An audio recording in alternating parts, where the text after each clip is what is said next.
तमिलनाडु और पुडुचेरी में चक्रवाती तूफान निवार का खतरा मंडरा रहा है। बंगाल की खाड़ी में बना गंभीर चक्रवाती तूफान निवार आज देर शाम ममल्लापुरम और कराईकल के बीच टकरा सकता है। मौसम विभाग के मुताबिक इस दौरान हवा की रफ्तार 120 से 130 किलोमीटर प्रति घंटा रहने की आशंका है। तमिलनाडु के कई इलाकों में बारिश का सिलसिला जारी है। साथ ही साथ समुद्र में ऊंची लहरें भी उठ रही हैं। तूफान की आहट के बीच कई फ्लाइट्स और ट्रेनों को रद्द कर दिया गया है।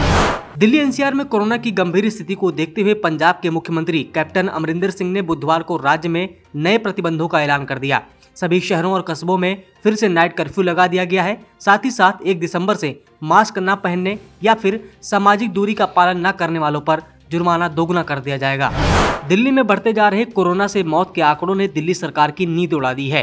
बुधवार को मुख्यमंत्री अरविंद केजरीवाल ने कहा कि एक्सपर्ट मौत के मामलों को ऑडिट करें और सुझाव दें कि किस तरह मौत को कम किया जा सकता है। सीएम केजरीवाल ने ये सुझाव दिल्ली डिजास्टर मैनेजमेंट अथॉरिटी की बैठक के दौरान मांगा। कांग्रेस के वरिष्ठ नेता और सोनिया गांधी के राजनीतिक सलाहकार अहमद पटेल का आज निधन हो गया। वे 71 साल के थे। अहमद पटेल 1 महीने पहले कोरोना से संक्रमित हुए थे। अहमद पटेल के निधन पर राष्ट्रपति, पीएम मोदी, सोनिया गांधी, राहुल गांधी समेत सभी बड़े नेताओं ने दुख व्यक्त किया है।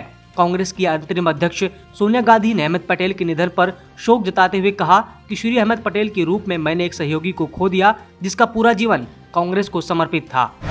राजधानी दिल्ली में हवाओं की रफ्तार धीमी पड़ने से प्रदूषण एक बार फिर लौट आया है। खराब एयर क्वालिटी के चलते आसमान में धुंध छाई हुई है। बुधवार सुबह राजधानी का न्यूनतम तापमान 10.4 डिग्री सेल्सियस रिकॉर्ड किया गया, जो सामान्य से 1 डिग्री कम है। मौसम विभाग का अनुमान है कि बुधवार गुरुवार के बीच हल्की बारिश हो सकती है। इसके बाद मौसम साफ हो जाएगा। नवंबर के आखिरी और दिसंबर की शुरुआत में कोहरा पड़ना शुरू हो जाएगा और पारा तेजी से नीचे जाएगा। दिल्ली के डिप्टी सीएम मनीष सिसोदिया ने आशंका जताई है कि वैक्सीन आने तक स्कूल नहीं खोले जाएंगे। दरअसल दिल्ली इस वक्त कोरोना की तीसरी लहर झेल रही है। अगले साल की शुरुआत तक वैक्सीन आने की उम्मीदें बढ़ गई हैं। ऐसे में दिल्ली की तरह कई राज्य वैक्सीन के आने तक स्कूल बंद रख सकते हैं। हरियाणा, उत्तराखंड, कर्नाटक, हिमाचल प्रदेश, महाराष्ट्र, पंजाब, मध्य प्रदेश समेत कई राज्यों में छोटी कक्षाओं के स्कूलों को बंद रखा जा सकता है। कोरोना से संक्रमित होने के बाद भी राजस्थान के स्वास्थ्य मंत्री डॉक्टर रघु शर्मा अस्पताल का दौरा करने पहुंच गए। इसके बाद ये मामला सुर्खियों में आ गया। कोरोना से संक्रमित होने के बाद कोविड-19 नियमों को तोड़कर अस्पताल का दौरा करने पहुंचे डॉक्टर रघु शर्मा से जब सवाल पूछा गया तो उन्होंने कहा कि अस्पताल में पहले से सब पॉजिटिव हैं और मैं भी पॉजिटिव हूं। इसलिए प्रश्न उठता है कि मुझसे कोरोना फैलेगा कैसे। मैं डॉक्टरों की सलाह के बाद इंतजामों को देखने गया था। झारखंड में पिछले 24 घंटे में कोरोना वायरस संक्रमण से 2 और व्यक्तियों की मौत होने के बाद मृतकों की संख्या बढ़कर 953 हो गई है, जबकि संक्रमण के 219 नए मामले सामने आने के बाद राज्य में संक्रमितों की कुल संख्या बढ़कर 1,07,688 हो गई है।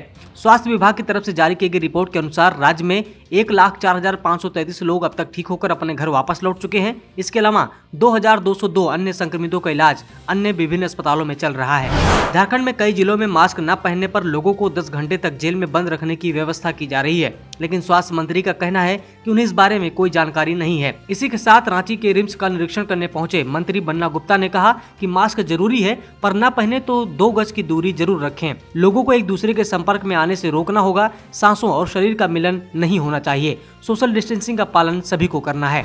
मौसम विभाग ने अलर्ट जारी किया है कि अगले 2 घंटों में दक्षिण पश्चिम दिल्ली में कुछ जगहों पर छिटपुट बारिश होगी। इसके अलावा झुंझुनू, नरमाना, कैथल, कुरुक्षेत्र, जींद, शादीपुर, जुलाना और आसंद में भी अगले 2 घंटे के भीतर बारिश के आसार हैं। बुधवार दोपहर के बाद हवाओं की रफ्तार में कुछ तेजी आएगी, जिसके बाद दिल्ली के प्रदूषण में थोड़ा सुधार जरूर होगा। वहीं मौसम विज्ञान केंद्र रांची के अनुसार 26-27 नवंबर को राज्य के कई जिलों में हल्की बारिश होगी।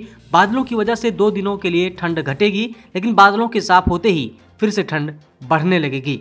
सब्सक्राइब करें पर्यावरण पोस्ट।